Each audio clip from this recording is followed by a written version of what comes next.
Nah, ketika manusia memilih kafir, itu haknya. Maka Allah berikan kebebasan sepenuhnya kepada manusia yang memilih kafir untuk menjalani kehidupan ini semau dia, semau hawa nafsu dia.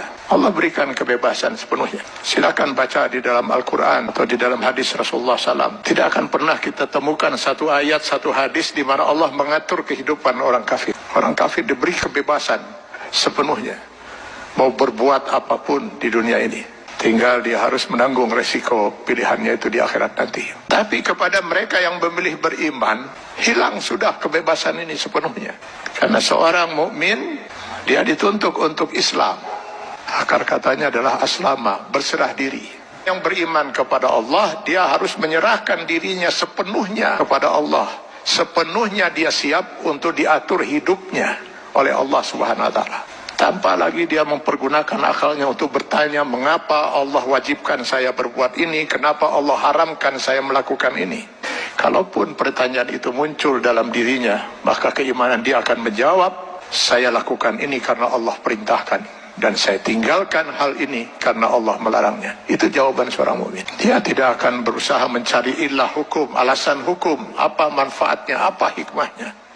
Karena keimanannya akan mengatakan, semua yang diperintahkan Allah pasti ada manfaatnya. Dimengerti atau tidak dimengerti oleh akal dia. Semua yang dilarang Allah pasti ada mudaratnya. 14 abad umat Islam tidak pernah mengerti bahwa dalam daging babi itu terdapat cacing pita. Cacing pita baru ditemukan di akhir abad 18 Masehi. Apakah umat Islam selama 14 abad itu makan daging babi? Tidak. Setiap yang dilarang oleh Allah pasti ditinggalkan oleh seorang mukmin. Maka seorang mukmin harusnya siap untuk mengislamkan dirinya secara penuh, secara utuh, secara kafah. Maka kepada orang yang memilih beriman itu Allah menyeru, ya ayyuhallazina amanu dukhulu fis silmi kafah. Kalau memang kalian memilih beriman, masuklah ke dalam Islam itu secara kafah, secara utuh. Mengislamkan diri kita setiap detik, baik dalam hubungan hablum minallah maupun hablum minan nas. Itulah sebabnya Allah menurunkan 6.666 ayat Al-Quran, yang sebagian dari ayat Al-Quran ini dijelaskan oleh kurang lebih 5.000 hadis Rasulullah SAW.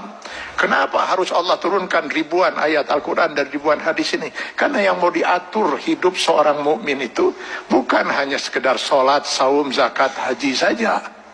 Seluruh kehidupan dia per detik, mulai dari masuk WC, keluar WC, sampai mengatur kehidupan bermasyarakat, bernegara. Ini kalau dia mau milih beriman.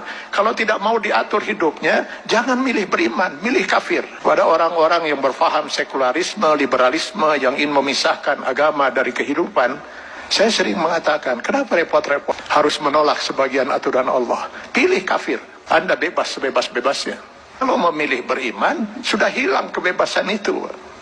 Dan pilihannya hanya satu di antara dua. Memilih kafir atau memilih beriman. Memilih beriman konsekuensinya kita sudah harus Islam.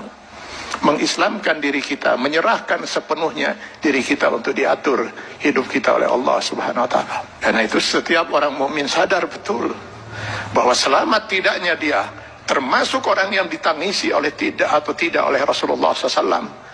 Dia harus bisa mengislamkan dirinya setiap saat. Karena yang nanti akan dimintai pertanggungjawaban di yaumil akhir bukan hanya sebatas sholat, zakat, saum, haji saja, tapi seluruh kehidupan dia per detik.